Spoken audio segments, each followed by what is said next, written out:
পাকিস্তানৰ নামৰ আগত পাক নিলিখি নাপাক স্থান বুলি লিখিব লাগে। আমিনুল ইছলাম যি নামৰ যিগৰাকী বিধায়ক, এই বিধায়কগৰাকীক বিধায়কত্ব খাৰিজ কৰিব লাগে। যে এই ৰাতিটোৰ ভিতৰত তেওঁলোকক জেলত নথৈ তেওঁলোকক পাকিস্তান পঠাই দিব লাগে। এইবাৰ খেলা হ'ব পাকিস্তানৰ লগত। যদি দৰকাৰ হয় আমি জাতিৰ হকে, আমি আমাৰ দেশৰ হকে আমি শ্বহীদ হ'বলৈ প্ৰস্তুত আছোঁ। এই যে আমি দেখা পাইছোঁ ভাৰতৰ বিভিন্ন ৰাজ্যৰ লগতে অসমত কিছুমান ধুৰন্ধৰ ওলাইছে। এই ধুৰন্ধৰবিলাকে লিখি আছে গুজব, কোনোবাই আকৌ পাকিস্তানৰ সমৰ্থক হৈছে। দেখিবলৈ পাইছোঁ মহিৰাবাৰীৰ পৰা এজন কৰিছে আৰু ধিঙৰ বিধায়ক আমিনুল ইছলাম ডাঙৰীয়াকো গ্ৰেপ্তাৰ কৰিছে। এতিয়া কথা হ'ল বায়ু পানী ইয়াৰ, খাইছে ইয়াৰ, জন্ম হৈছে ইয়াৰ, সমৰ্থন তেওঁলোক পাকিস্তানৰ।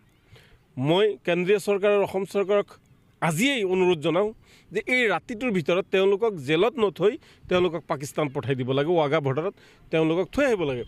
আৰু যদি জেলত থাকে তেওঁলোকে ভাত আমাৰি খাব, তেওঁলোকে বায়ু সেৱন আমাৰি ভাৰতবৰ্ষৰ কৰিব, আমাৰ চৰকাৰৰ টকা খৰচ হ'ব। গতিকে চৰকাৰৰ টকা, ৰাজহৰ টকা খৰচ কৰাতকৈ এই যিবিলাক পাকিস্তান সমৰ্থক আছে এওঁলোকক পাকিস্তানত থৈ আহিব লাগে। এওঁলোকক ভাৰত থকাৰ নৈতিক অধিকাৰ হেৰাই পেলাইছে।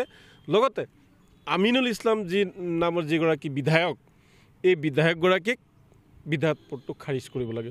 24 ঘণ্টাৰ ভিতৰত বিধায়ক পদ খাৰিজ কৰিব লাগে। ৰাজ্যপাল আৰু বিধানসভাৰ অধ্যক্ষ ডাঙৰীয়াই এই পদক্ষেপটো, সাহসী পদক্ষেপটো ল'ব লাগিছিল। কিয় এতিয়ালৈকে লোৱা নাই, বৰ দুৰ্ভাগ্যৰ কথা। এগৰাকী পাকিস্তানী সমৰ্থকক MLA বনাই থৈছে। গতিকে এইটো কেতিয়াও হ'বলৈ দিয়া নহ'ব। আৰু এটা ডাঙৰ কথা হ'ল যে যেতিয়া ভাৰত বিভাজন হৈছিলে, ভাৰত বিভাজনৰ সময়ত সেইফালে হৈ গ'ল কি পাকিস্তান, ইফালে ভাৰত। পাকিস্তানৰ আগত পাক বুলি এটা শব্দ আছে। পাক পবিত্ৰ হৈ থাকিব লাগে, মানে পবিত্ৰ ঠাই। কিন্তু আচলতে পাকিস্তানৰ নামৰ আগত পাক নিলিখি নাপাক স্থান বুলি লিখিব লাগে। তেওঁলোকে এতিয়া নাপাক হৈ গৈছে। মানুহবিলাক এনেকুৱা উগ্ৰপন্থীক আশ্ৰয় দিয়ে, সন্ত্ৰাসবাদক আশ্ৰয় দিয়ে, সন্ত্ৰাসবাদ সৃষ্টি কৰে, বিভিন্ন ঠাইত তেওঁলোকে যুদ্ধ কৰে, মানুহক মাৰপিট কৰে, অত্যাচাৰ কৰে। সহ্য কৰা নহ'ব। এইবাৰ খেলা হ'ব পাকিস্তানৰ লগত। এইবাৰ খেল আমিও খেলিম। আমি ভাৰত চৰকাৰৰ লগত আছোঁ, প্ৰধানমন্ত্ৰী ডাঙৰীয়াৰ লগত আছোঁ, গৃহমন্ত্ৰী ডাঙৰীয়াৰ লগত আছোঁ। এই ক্ষেত্ৰত আমি ইণ্ডিয়ান আৰ্মি, নেভি, আমি CRPF, BSF সকলোৰে লগত আমি আছোঁ। আমি গাদ্দাৰ নহয়। আমি প্ৰয়োজন হ'লে যদি দৰকাৰ হয় আমি জাতিৰ হকে, আমি আমাৰ দেশৰ হকে আমি শ্বহীদ হ'বলৈ প্ৰস্তুত আছোঁ। আমি এই বিধায়ক আমিনুল ইছলাম UDFৰ তেওঁৰ নিচিনা গাদ্দাৰ নহয়। বদৰুদ্দিন আজমল ডাঙৰীয়া এতিয়াও তেওঁৰ কিয় বহিষ্কাৰ কৰা নাই দলৰ পৰা? বদৰুদ্দিন ডাঙৰীয়া খালি প্ৰতিক্ৰিয়া দিলে নহ'ব। পাকিস্তানী সমৰ্থকক বদৰুদ্দিন আজমল ডাঙৰীয়া এতিয়াও সদস্য পদৰ পৰা বাহিৰ কৰা নাই। বৰ লাজৰ কথা হৈছে।